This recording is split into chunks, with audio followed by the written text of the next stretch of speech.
శ్రీనివాస్ గారిని మాట్లాడాల్సిందిగా కోరుచున్నాను.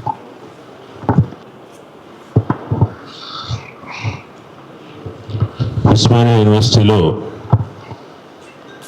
విద్యార్థుల ఆందోళనలకు నిరసనలకు నియమాలు విధిస్తూ ఆంక్షలు విధిస్తూ చేసిన ఉత్తర్వుల మీద ఏర్పాటైన ఈ సమావేశంలో అనేక విషయాలు ఇవాళ మనకు కేవలం విద్యార్థులు ఆందోళన విషయం కాకుండా మొత్తం విద్యా విధానం దాకా విద్యా విషయమైన అనేక అంశాలు చర్చలోకి వస్తున్నాయి. నిజానికి విద్యా విషయక వాతావరణానికి విద్యార్థులు ఆందోళన చేయడానికి వైరుధ్యం ఏమీ లేదు. ప్రపంచంలో చాలా గొప్ప యూనివర్సిటీస్లో విద్యార్థి సమాజం చాలా వైబ్రెంట్గా ఉంటుంది. అట్ ద సేమ్ టైం అకాడమిక్గా చాలా ఉన్నత ప్రమాణాలతో కలిగి ఉంటుంది. ఉస్మానియా యూనివర్సిటీ కూడా గతంలో ఆ విషయాన్ని నిరూపించింది. కాబట్టి విద్యా ప్రమాణాలు కాపాడటం కోసం క్రమశిక్షణ అనే వాదాన్ని ముందు మనం ఖండించాలి. విద్యా వాతావరణాన్ని కల్పించడానికి ప్రభుత్వం చేయవలసిన పనులు, విశ్వవిద్యాలయ యాజమాన్యం చేయవలసిన పనుల గురించి కూడా విద్యార్థి సమాజమే అడగాలి. ముఖ్యంగా ఫ్యాకల్టీస్ నియమించడం దగ్గర నుంచి విద్యార్థులకు విద్యా విషయకమైన అవసరాలన్నింటినీ నెరవేర్చవలసిన బాధ్యత యూనివర్సిటీ యంత్రాంగాంది. యూనివర్సిటీ తన సర్క్యులర్లో విద్యార్థులని పార్ట్నర్స్ అని ఒక చోట ప్రస్తావించింది, భాగస్వాములని. అంటే యూనివర్సిటీలో అడ్మినిస్ట్రేషన్ అనేది యాజమాన్యం కాదు, విద్యార్థులు అనేవాళ్ళు ప్రజలు కాదు, ఇద్దరూ కలిసి భాగస్వామ్య పద్ధతిలో యూనివర్సిటీని విద్యా వ్యవస్థను నిర్వహించాలి. భాగస్వాములకు ఉండవలసినటువంటి సహా అధికారం విద్యార్థులకు రావాలి. అంటే ఇందాక మిత్రులు చెప్పినట్టుగా ఎలక్షన్లు జరపడం ద్వారా కొంత రావచ్చు.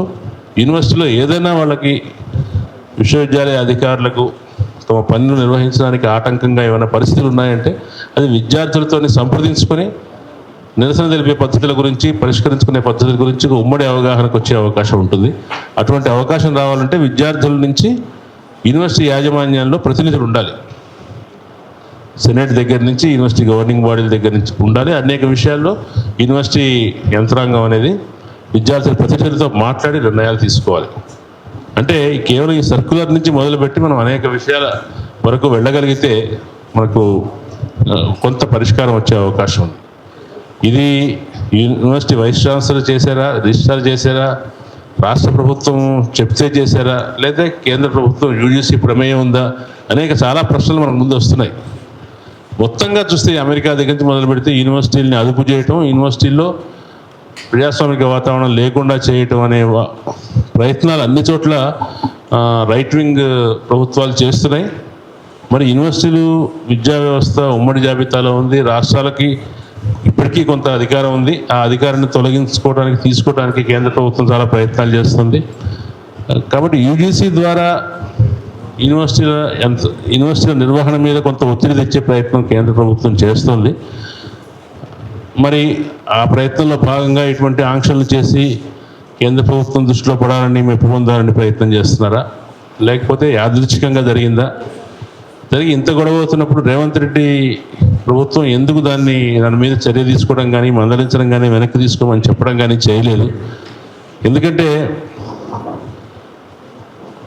రేవంత్ రెడ్డి ప్రభుత్వం, కేసీఆర్ ప్రభుత్వం చేసిన ప్రతి పని తను కూడా చేయాలని పోటీ పడుతుంది. పోటీ పడినప్పుడల్లా ప్రజలు మీరు అప్పుడు కేసీఆర్ ఇట్లా చేశారని గుర్తు చేస్తున్నారు. యూనివర్సిటీ విషయంలో, ఉస్మానియా యూనివర్సిటీ విషయంలో ఏ కారణం వలనో 10 సంవత్సరాల్లో కేసీఆర్ చాలా విముఖత, వైమనస్యంతో ఉన్నారు. ఆయన స్నేహభావంతో లేరు. అక్కడ రావడానికి కూడా పెద్ద ఇష్టపడలేదు ఆయన. ఈయన కూడా అదే దాన్ని కొనసాగించడం ఎందుకు? ఆ విషయంలో మంచిగా ఉండి తనకి 4 మార్కులు సంపాదించవచ్చు కదా, దీనివల్ల వచ్చేది ఏమీ లేదు అన్నప్పుడు మనం పౌర సమాజం నుంచి ముఖ్యమంత్రికి అప్పీల్ చేయాల్సిన అవసరం ఉంది. అట్ ద సేమ్ టైం ఓవరాల్గా విద్యార్థుల్ని, విద్యా వ్యవస్థను కంట్రోల్ చేయాలనే పద్ధతి జరుగుతుందేమో. ఇప్పుడు జాదవ్పూర్ యూనివర్సిటీలో గొడవ జరుగుతుంది. జాదవ్పూర్ యూనివర్సిటీలో పోలీస్ అవుట్ పోస్ట్ పెట్టడానికి ప్రభుత్వం వాళ్ళు యూనివర్సిటీని స్థలం అడిగితే ఆ యూనివర్సిటీ పబ్లిక్గా నోటిఫై చేసింది, ఇట్లా ప్రభుత్వం వాళ్ళు అడుగుతున్నారు, ఇవాళ అక్కర్లేదని ప్రజాభిప్రాయ సేకరణ.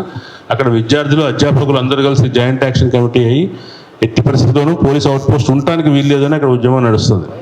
ఇవి అక్కడ బెంగాల్లో అది. మరి అక్కడ కూడా బీజేపీయేతర ప్రభుత్వమే ఉంది.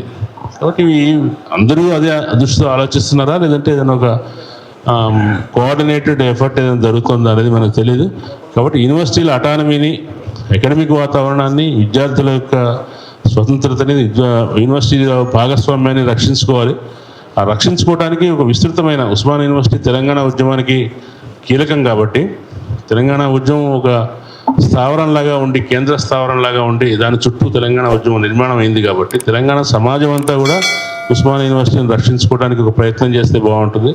సంఘీభావం ప్రకటించడం, మనమే ట్రెస్ పాస్ చేయడం, యూనివర్సిటీకి వెళ్ళటం, అటువంటి కార్యక్రమాలు ఏవైనా చేసి ఒక సందేశం ఇస్తే బాగుంటుంది. ఇది తెలంగాణ సమాజానికి మొత్తానికి సంబంధించిన ఆస్తి. ఇక్కడ ఎటువంటి అప్రజాస్వామిక చర్యలను సహించమనే సందేశాన్ని ఇవ్వాల్సిన అవసరం ఉంది. Thank you.